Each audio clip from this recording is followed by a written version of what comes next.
I sat on another man's lap, drunk, and mocked my husband in bed. Now he's divorcing me without a word. That's what everyone's calling it.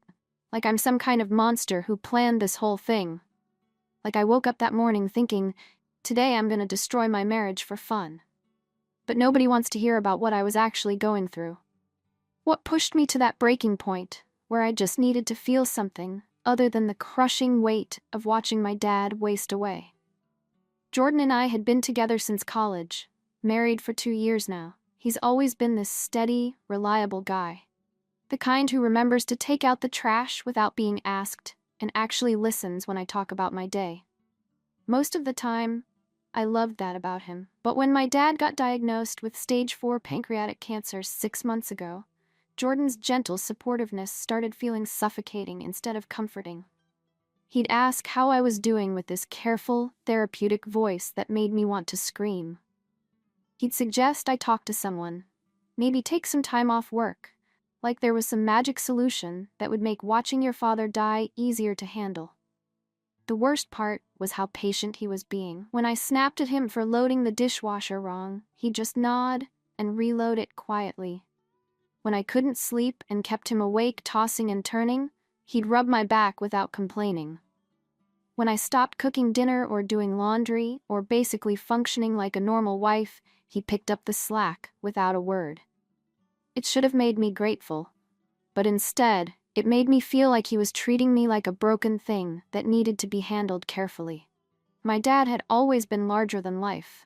This booming laugh, telling inappropriate jokes at family dinners, the guy who taught me to change a tire and throw a punch. Now he was this skeletal thing hooked up to machines, sleeping 20 hours a day when he wasn't throwing up from chemo. The doctors kept using words like comfortable and quality time, which was their polite way of saying he was going to die and there wasn't shit they could do about it. Jordan tried to understand. He'd drive me to the hospital visits, sit quietly in those awful plastic chairs while I held my dad's hand. He'd bring me coffee and tissues, and never once complained about how this was affecting our life together. But I could see it in his face sometimes. This looked like he was watching me disappear and didn't know how to bring me back. That look made me angry in a way I couldn't explain. Like he was already mourning the loss of the wife he used to have, instead of just letting me fall apart in peace. 3 weeks before everything exploded, I'd started having these dreams where my dad was healthy again, taking me fishing like when I was 8 years old. I'd wake up for those few seconds thinking it was real, and then reality would crash back down. Jordan would be there asking if I was okay, wanting to talk about it, and I'd have to resist the urge to punch him in his concerned, loving face. That's when I started drinking more. Not during the day or anything crazy, just a glass of wine with dinner that turned into 2, then 3. Jordan noticed but didn't say anything at first, which somehow made it worse. I wanted him to fight me on something, anything, instead of just accepting that his wife was slowly drowning and there was nothing he could do about it. The night it all went to hell started innocently enough. I'd had a particularly brutal day at the hospital. Dad had been awake but confused, asking for his mother who'd been dead for 15 years. I came home feeling like I'd been scraped raw from the inside out, and Jordan was there making dinner, being perfect and understanding as always. "Rough day?" he asked, and something about the gentleness in his voice made me want to break something. "I need to unwind," I said. "Like really unwind. Can we have people over? I just want to feel normal for one night." He hesitated for just a second, probably because last time we'd had friends over I'd gotten too drunk and cried about Dad for an hour, but then nodded. "Whatever you need, babe. Who do you want to invite?" I texted our usual group, Amanda and her boyfriend Owen, Lisa, and Trent. Trent was this guy from Jordan's work who'd started hanging around our friend group about 6 months ago. He was everything Jordan wasn't. Loud, funny in an obnoxious way, the kind of guy who'd do shots on a Tuesday and think it was hilarious. Normally his energy annoyed me, but lately I found myself looking forward to his stupid jokes and inappropriate comments. He made me feel like the old version of myself, the one who existed before cancer and hospitals and watching my father disappear by degrees. Everyone showed up around 7 with beer and wine and this determined party energy, like they'd all agreed beforehand to help Tina have a good time. It should have been sweet, but instead it felt performative, like I was some charity case they were all trying to cheer up. Jordan kept hovering, watching my wine intake with these little worried glances he thought I couldn't see. For the first hour, everything was fine. We ordered pizza, played some stupid card game, and I actually managed to laugh at a few of Trent's ridiculous stories about his dating disasters. But Jordan kept refilling my water glass and suggesting I eat something, these tiny acts of caretaking that felt like judgment. Every time he did it, I took another sip of wine out of spite. By 9 o'clock, I was definitely drunk, but the good kind where everything felt possible, and my dad's skeletal face wasn't burned into the back of my eyelids. Trent was telling this story about accidentally going on a date with his boss's daughter, doing voices for all the characters, and I was laughing so hard my stomach hurt. When was the last time Jordan had made me laugh like that? When was the last time he'd made me feel anything other than carefully managed grief? That's when Jordan tried to intervene. He came over with another glass of water and leaned down to whisper, "Maybe slow down a little, babe, you've had quite a bit." The way he said it, so careful, so fucking reasonable, made something snap inside me. Here I was, finally feeling human again for the first time in weeks, and he wanted to manage that too. Control my grief, control my drinking, control how I was allowed to cope with watching my father die. "I'm fine," I said, louder than necessary. "I'm having fun. Remember fun, Jordan? That thing we used to have before you became my grief counselor?" He looked hurt, which made me feel guilty, which made me angrier. Everyone else got quiet, that awkward silence that happens when couples fight in front of friends. Jordan just nodded and backed off, probably thinking he was being supportive by giving me space. But I didn't want space. I wanted him to fight back, to show some passion, to care enough to actually argue with me, instead of just managing me like a difficult patient.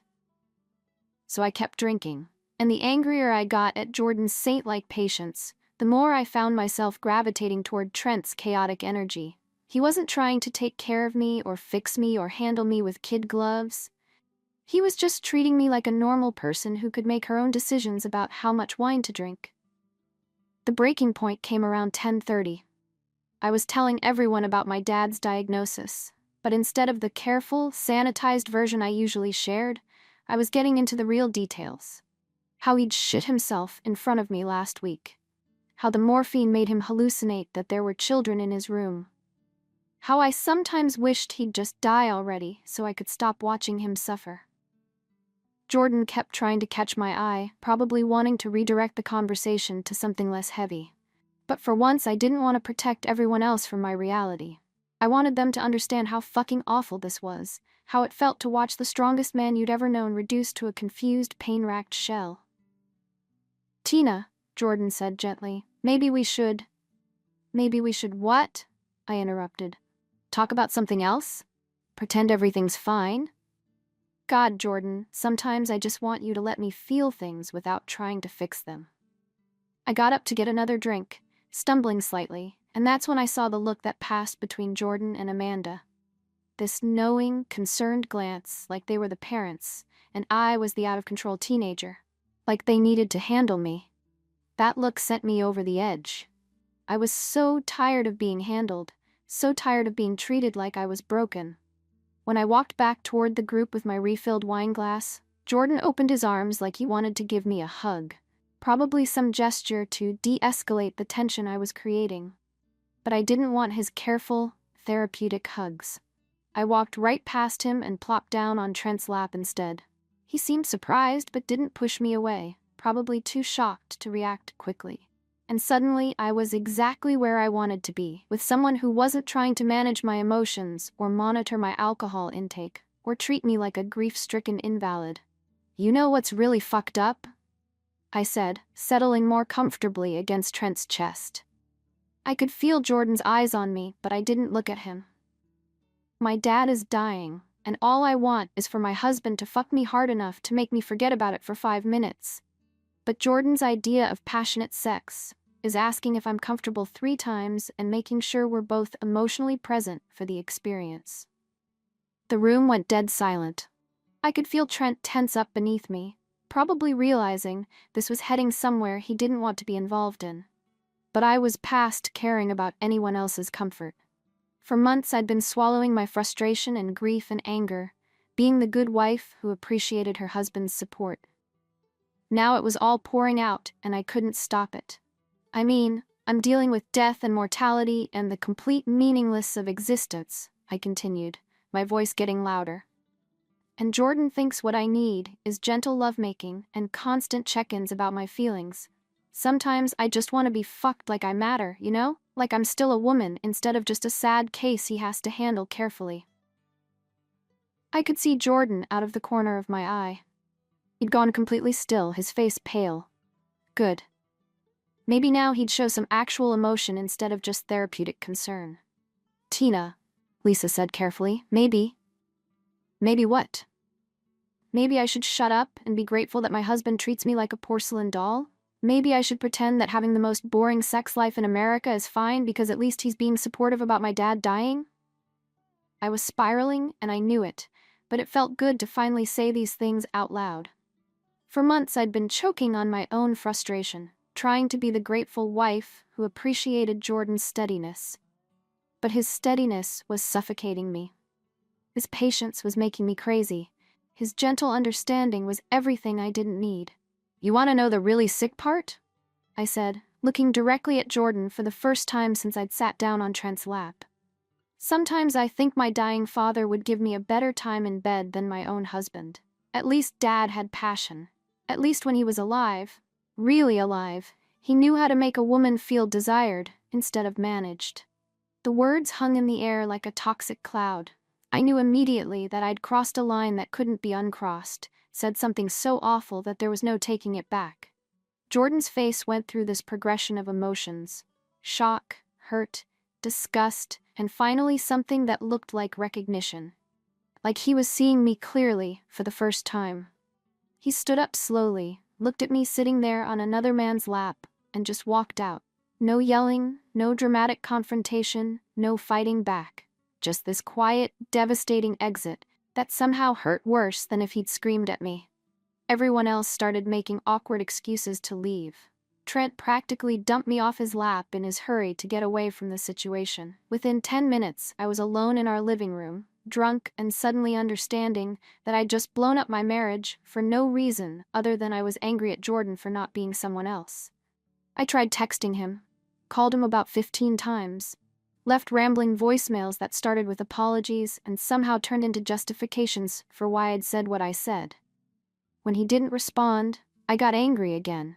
How dare he just walk away instead of fighting for us? How dare he abandon me when I needed him most, even if I'd been awful? By morning, the anger had curdled into panic. Jordan came back to pack his things and I begged him to stay. Promised I'd get help, stop drinking, do whatever he needed. But he just looked at me with these tired, sad eyes and said he wanted a divorce. I can't compete with a fantasy, he said quietly, and I can't keep trying to love someone who clearly has no respect for me. That was 3 months ago. Jordan moved in with his brother and filed for divorce 2 weeks later. He won't talk to me except through lawyers. Our mutual friends have mostly sided with him, which I guess makes sense since I publicly humiliated him in front of them. My dad died 6 weeks after Jordan left, and I had to go through the funeral and burial alone because my husband, my almost ex-husband, was done being my emotional support system. Everyone thinks I'm the villain in this story. Jordan's family, our friends, even my own mother keeps asking what I was thinking, how I could have said those things. But none of them understand what it was like, being married to someone so relentlessly understanding that you felt like you were disappearing. Jordan never fought with me, never showed jealousy or passion or any emotion stronger than gentle concern. How was I supposed to feel desired by someone who treated me like a patient instead of a woman? Yes, I said awful things. Yes, I shouldn't have sat on Trent's lap or aired our bedroom problems in public. But I was drunk and grieving and desperate for my husband to show me he cared enough to get angry. Instead, he just walked away, like I wasn't even worth fighting for. The divorce was finalized last month. Jordan got the house because he could afford the mortgage alone, and I couldn't. I'm living in a shitty one-bedroom apartment now, working extra shifts to cover the rent. Jordan's apparently doing great. I heard from Amanda that he's been going to therapy and working out and generally thriving without me dragging him down with my grief and neediness. Last week I saw him at the grocery store with some woman I didn't recognize. She was pretty in this understated way, laughing at something he'd said. They looked comfortable together. Natural. He looked happy in a way I don't think he ever looked with me, especially toward the end. Part of me wanted to march over there and remind him that I'm the one who knew him first, who loved him when he was just an awkward college kid with no confidence. But mostly, I just felt empty, watching him be the version of himself that existed without me. The version that didn't have to manage someone else's grief or walk on eggshells around his wife's drinking, or pretend that being compared to a dying father was something a marriage could survive. I know everyone thinks I got what I deserved, that I threw away a good man because I was selfish and cruel and couldn't appreciate what I had. Maybe they're right. Maybe Jordan was exactly the husband I needed and I was too broken to see it. Maybe if I hadn't been so angry at him for trying to help, we could have gotten through Dad's death together and come out stronger. But I can't shake the feeling that we were wrong for each other from the beginning. That Jordan needed someone who would appreciate his gentle stability, and I needed someone who would match my intensity instead of trying to calm it down. Maybe the awful things I said that night were just the truth, finally coming out in the cruelest possible way. I'm not proud of what I did. I'm not proud of how I handled my grief or my marriage or any of it. But I'm tired of pretending I'm some monster who destroyed a perfect relationship for no reason. Jordan and I were incompatible in ways that became impossible to ignore when real life got messy. I just wish I'd figured that out before I said things that can never be taken back, before I hurt him in ways that made it impossible for him to ever look at me the same way again. The worst part isn't even losing Jordan, though that hurts more than I expected. It's knowing that everyone who watches our story unfold sees me as the villain who threw away true love because I was too selfish to appreciate it. They don't see the months of feeling suffocated by someone else's idea of what I needed. They don't see how lonely it was being married to someone who treated me like a problem to be solved instead of a person to be desired. I'm 32 now, divorced, living alone for the first time in my adult life. My dad is dead, my marriage is over, and most of our friends won't return my calls. According to everyone else's version of this story, this is exactly what I deserve for being so cruel to a man who only ever tried to love me. And maybe they're right. Maybe this is karma for saying unforgivable things to someone who didn't deserve them. But late at night, when I'm alone in this apartment that smells like the previous tenant's cigarettes, I can't help but think that Jordan and I were always going to end up here eventually. Maybe not this way, maybe not this brutally, but we were never going to make it long term. We wanted different things from love, from marriage, from each other. I just happened to be the one drunk enough to say it out loud in the most devastating way possible. So yeah, I sat on another man's lap drunk and mocked my husband in bed, and now he's divorcing me without a word. Everyone thinks I'm the villain, and maybe I am. But I'm also free from a marriage that was slowly suffocating both of us, even if Jordan was too decent to admit it. Sometimes the worst thing you can do ends up being the most honest thing you've ever said.